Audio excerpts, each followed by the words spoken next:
बिस्मिल्लाहिर्रहमानिर्रहीम अस्सलाम वालेकुम नाज़रीन। ਤੁਸੀਂ ਵੇਖਦੇ ਹੋ ਯੂਨਾਈਟਿਡ ਪਾਕਿਸਤਾਨ ਟੀਵੀ ਤੇ ਯੂਨਾਈਟਿਡ ਪਾਕਿਸਤਾਨ ਟੀਵੀ ਦੀ ਟੀਮ ਇੱਕ ਵਾਰੀ ਫੇਰ ਤੁਹਾਡੇ ਵਾਸਤੇ ਇੱਕ ਬੜੀ ਆਲਾ ਨਸਲ ਦੀ ਗਾਂ ਲੈ ਕੇ ਆਈ ਹੈ। ਫਰੀਜ਼ਨ ਗਾਂ ਹੈ ਜੀ।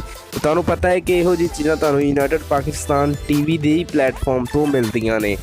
ਤੇ ਪਹਿਲਨ ਗਾਂ ਹੈ ਜੀ, ਮਾਸ਼ਾਅੱਲਾ ਹਵਾਨਾ ਵੀ ਚੰਗਾ ਹੈ। ਕਿਆ ਬਾਤ ਹੈ ਜੀ।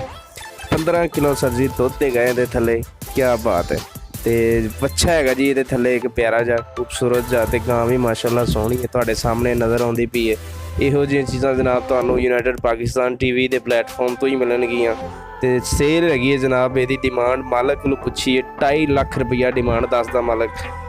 ਇੰਟਰਸਟਡ ਵੀਰ ਸਾਡੇ ਨਾਲ ਰਾਬਤਾ ਕਰ ਸਕਦੇ ਨੇ। ਤੇ ਤੁਹਾਨੂੰ ਵੀਡੀਓ ਕਿੱਦਾਂ ਦੀ ਲੱਗੀ ਇਹ ਨੀਚੇ ਕਮੈਂਟਸ ਬਾਕਸ ਵਿੱਚ ਅੱਛਾ ਜਿਹਾ ਕਮੈਂਟ ਕਰਕੇ ਸਾਨੂੰ ਜ਼ਰੂਰ ਦੱਸ ਸਕਦੇ ਹੋ।